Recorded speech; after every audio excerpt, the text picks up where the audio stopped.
Hola jóvenes, soy Elezar Sánchez, el encargado del curso de filosofía, y para esta semana 6 del ciclo 2019-2 tenemos el tema de la filosofía medieval.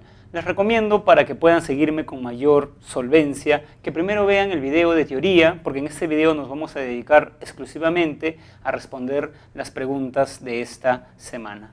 Comencemos sin mayor preámbulo con la pregunta número 1. La pregunta número 1 dice lo siguiente. En una discusión filosófica, un estudiante manifiesta lo siguiente. El hecho de que tengamos la posibilidad de emplear conceptos como humano y libertad no supone que estos tengan existencia como esencias en otro mundo. Simplemente hay que concebirlo como meros términos o palabras que resultan útiles para referirnos a las cosas. A ver, jóvenes, este es el popular problema de los universales, ¿no? Ahora, para que sepan por qué es un problema, primero deben entender qué es un universal. Un universal es un concepto general que hace referencia a individuos particulares. Por ejemplo, cuando yo digo pizarra, hago referencia con el mismo concepto a miles de pizarra. Yo les digo, jóvenes, miren, veo una camisa, hago referencia a esta camisa. Pero cuando ustedes tienen otro curso y se refieren a la camisa del profesor, no inventan otro nombre, sino que también la llaman camisa. Ustedes podrían decir, profesor, pero no veo ningún problema en esto. El problema está en lo siguiente. Este universal, este concepto general, ¿existe en un mundo de las ideas de manera independiente, como decía Platón, o es simplemente un nombre para hacer referencia a las cosas? Si ustedes consideran que los universales existen, son reales, son realistas. La postura se llama el realismo. El realismo defiende que los universales son reales. Existen. Acá podría estar, por ejemplo, Platón en la filosofía antigua, pero en el periodo de la filosofía medieval está Guillermo de Champeaux. Incluso Guillermo de Champeaux creía que primero existía la idea de caballo y luego los caballos individuales. Sin embargo, si ustedes creen, jóvenes, que los universales no existen, que solamente existen los individuos, es decir, no existe, profesor, la idea de camisa. Lo que existe son camisas particulares que yo veo en los distintos profesores. Solamente que creamos la palabra camisa universal para hacernos referencia a individuos que comparten ciertas características. Solo existen los nombres. Nombres en latín es nómina. De ahí viene el nombre de la corriente. Nominalismo. Máximo representante, Guillermo de Ockham. Sin embargo, profesor, ¿qué posición ocupa Tomás de Aquino? Tomás de Aquino ocupa una posición intermedia que se le conoce como realismo moderado. ¿Por qué es realismo? Porque ellos señalan que los universales son reales. Existen, sí, pero en los individuos particulares. ¿Quién es el representante? Como les había adelantado, Tomás de Aquino. ¿Cuál será entonces la clave? La perspectiva defendida por el estudiante, o sea, por aquel que está diciendo que hay que concebir a los universales como meros términos o palabras, acá está la clave, para referirnos a cosas. Eso tiene que ver, sin lugar a dudas, con el nominalismo de Guillermo de Ockham. Precisamente por eso la clave es la C. 2. Muchas personas que profesan la religión cristiana manifiestan que el único camino para alcanzar una comprensión de la existencia de Dios es la fe. Por eso, suelen sostener que para entender la realidad del Ser Supremo, basta con confiar en el conjunto de verdades reveladas que nos brinda la Biblia. Al respecto, Santo Tomás de Aquino afirmaría que este es el famoso problema de las dos verdades. Pongamos el ejemplo de la existencia de Dios. Para algunos cristianos, la existencia de Dios es un asunto de fe. ¿Qué quiere decir eso? Que para creer en Dios, vamos a poner acá, basta con leer la Biblia y creer en lo que estamos leyendo y creer en Dios. Representante de esta postura podría ser Tertuliano. Tertuliano es un filósofo famoso por su siguiente frase: creo porque es absurdo. Tertuliano les decía a los romanos: a mí no me importa que tú no entiendas que María fue virgen antes, durante y luego de alumbrar a Jesús, o que no entiendas la idea de que Dios es uno y trino. Yo no creo porque es algo racional y lógico, yo creo porque es absurdo. O sea, Dios es un asunto de fe, porque es imposible, por eso lo creo. Sin embargo, existe otra postura que considera que Dios es un asunto también racional.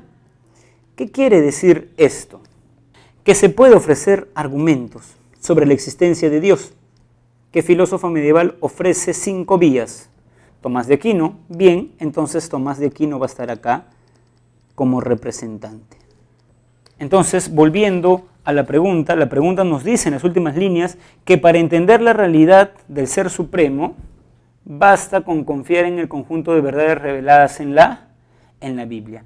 ¿Qué le diría Tomás de Aquino? Que Dios está al alcance de la fe, pero también de la razón. Entonces, por eso la clave es que otra forma de alcanzar la verdad de la existencia de Dios es a través de la razón.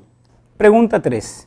Según José, incluso los científicos requieren de la fe para lograr una gran profundidad en lo que respecta al descubrimiento de las verdades más importantes del universo. Partiendo de este punto de vista, él expresa lo siguiente: el entendimiento humano, aunque tenga como base los principios, métodos e instrumentos de la ciencia, es ciego si es que no se apoya desde el comienzo en la confianza en que existe un Dios amoroso, justo, omnipotente, omnisciente y eterno. A ver, recordemos que había un filósofo que decía lo siguiente: creer para entender. ¿Qué quiere decir esto? Como dice en su boletín, que la fe es la base del conocimiento. ¿Cómo interpretar esta? Para yo conocer las verdades de la Biblia, dice San Agustín, primero tengo que tener fe. Si yo voy con fe a la Biblia de que voy a encontrar la verdad, voy a comprender los dogmas de la Iglesia.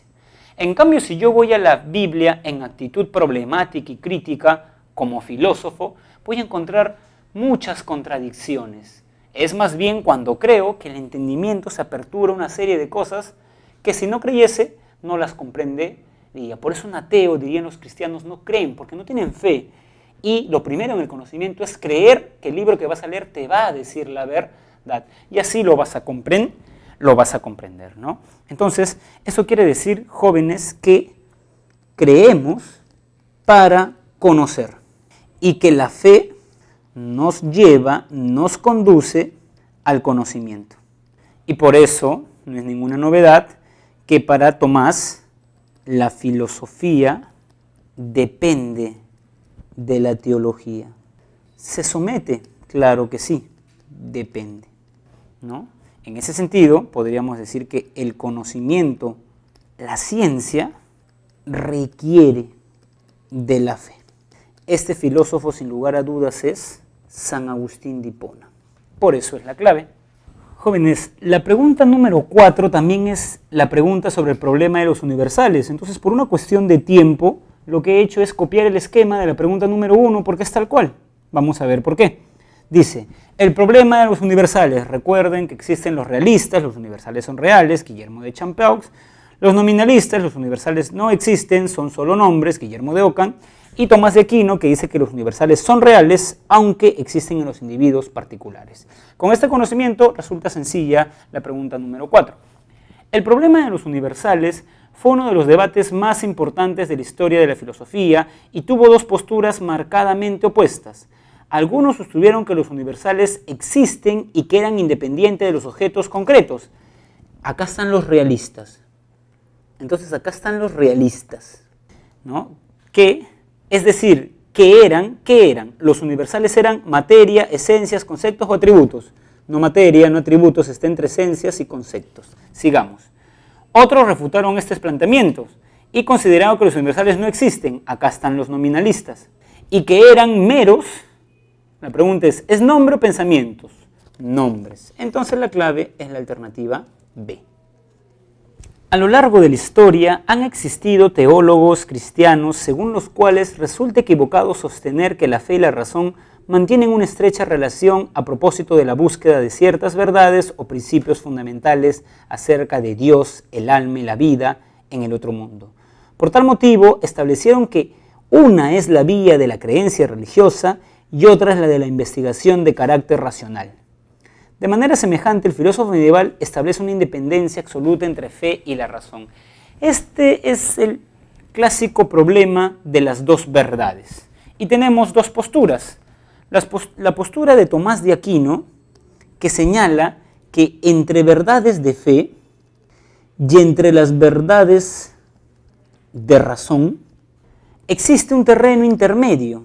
O sea, en conjuntos, acá hay cosas que se comprenden por fe y se comprenden por razón. El ejemplo que pone Tomás de Aquino es la existencia de Dios. ¿Qué quiere decir eso? Que para Tomás de Aquino uno podía llegar a Dios leyendo la Biblia, pero también pensando correctamente podía llegar a Dios. Y ahí están las 5 famosas vías. No obstante, esta no era la única postura. Había otra postura como la Guillermo de Ockham que cuestionaba esto. ¿Por qué? Porque para Guillermo de Ockham está por un lado las verdades de fe y por otro están las verdades de razón.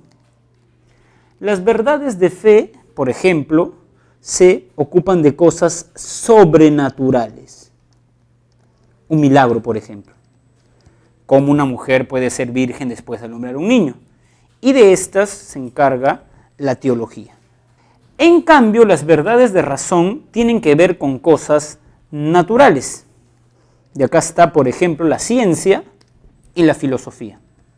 Por eso, para Guillermo de Ockham, la razón no puede demostrar los contenidos de la fe, porque son metodologías distintas, podríamos decir. En ese sentido, a Guillermo de Ockham le parece una tontería considerar que la filosofía es sierva de la teología. Por el contrario, la filosofía no puede demostrar los dogmas de la teología. Y en ese sentido, no puede demostrar la existencia de Dios. Entonces, ¿qué filósofo medieval está de acuerdo con esta postura que señala la independencia entre fe y razón? Guillermo de Ockham. Agustín se encuentra muy lejos del fideísmo, que siempre representa una forma de irracionalismo. La fe no sustituye a la inteligencia y tampoco la elimina. Al contrario, como ya hemos dicho previamente, la fe estimula y promueve la inteligencia. Eso es clave. La fe es un cogitare cum actionare, un modo de pensar asintiendo, que es la traducción de las líneas anteriores. Por esto, si no hubiese pensamiento, no existiría la fe. Y de manera análoga, por su parte, la inteligencia no elimina la fe, sino que la refuerza y en cierto modo la aclara. El fragmento anterior hace referencia al postulado agustiniano que afirma que, recordemos primero qué es el fideísmo. El fideísmo es una corriente que niega el poder de la razón humana y sostiene que el conocimiento se basa en la fe. De ahí viene fideísmo, ¿no? La fe. Todo es fe. Hay que negar la razón humana, ¿no? En ese sentido, San Agustín no es representante del fideísmo, porque para San Agustín, como dice la pregunta, no reemplaza la fe, no reemplaza ni elimina a la razón, sino, como es subrayado, la fe estimula y promueve la inteligencia. Por eso San Agustín decía, la inteligencia es un don de la fe, lo que quiere decir que sin fe no puede haber verdad. Te va a llevar a conocer la verdad. En ese sentido podríamos decir que es el fundamento de la verdad, que tal cual es la clave que tenemos, ¿no? La C. Pregunta número 7. Con el objetivo de absolver una serie de interrogantes de su hijo sobre la condición humana en general, un padre de familia expresa lo siguiente: Hijo, no cabe duda de que cada uno de nuestros actos tiene su origen en la voluntad de Dios. Esto significa que todo lo que hacemos de una u otra manera depende de Él, que es omnipotente y omnisciente. Con respecto a este planteamiento, San Agustín de Hipona sostendría este problema o estas líneas dan cuenta de un problema fundamental de la teología cristiana, jóvenes. El problema es el siguiente. ¿Cómo si existe Dios y ha creado todo, ha creado el mundo, al hombre, existe el mal? El clásico problema de la teodicea, que es tan importante que existe una rama de la teología que fundamentalmente discute esta cuestión. Lo que trata de hacer San Agustín en ese sentido es de conciliar lo que se llama el providencialismo de Dios con la libertad humana. Viejo problema de la teología, ¿no? Porque si existe un destino, no existe libertad, ¿no? ¿Qué es el providencialismo? Considerar que Dios conoce tu destino, conoce todo lo que vas a hacer, conoce tus elecciones, ¿no? Conoce lo que van a realizar los hombres. Pero para San Agustín, el que Dios conozca el destino de los hombres, para nada niega que el hombre es libre. Y sus actos, por ende, tienen libertad. Lo que quiere decir que si el hombre es libre, es responsable. Y recordemos nada más que para San Agustín, el origen del mal no es Dios, sino más bien es el uso incorrecto de nuestro libre albedrío, ¿no?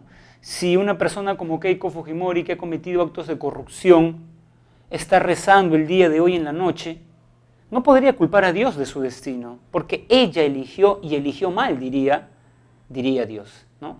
Entonces, el problema del mal está en la libertad humana, dice Agustín de Hipona, ¿no? Con respecto a este planteamiento, San Agustín de Hipona sostendría a. El hecho de que Dios tenga un carácter trascendente implica que no mantiene ningún tipo de relación con los seres humanos, sí mantiene un tipo de relación. Es correcto asumir la idea de que los hombres estamos completamente determinados en todo lo que concierne a nuestras acciones, no porque si no el hombre tendría ahí un destino. No es cierto que todos nuestros actos dependan de la voluntad de Dios, pues poseemos libertad para elegir entre el bien y el mal. Exacto. El hombre es libre y por ende es responsable de sus actos. La pregunta número 8, jóvenes, también es el problema de las dos verdades y por eso lo que he hecho por una cuestión práctica es copiar el esquema de la pregunta número 5. La pregunta dice, para María el hecho de que alguien sea cristiano no debe llevarlo a pensar que todo puede hallar respuesta en la Biblia. Creo que existen un conjunto de preguntas que solo pueden ser absueltas sobre los fundamentos de la investigación científica, cuyo punto de partida es el entendimiento.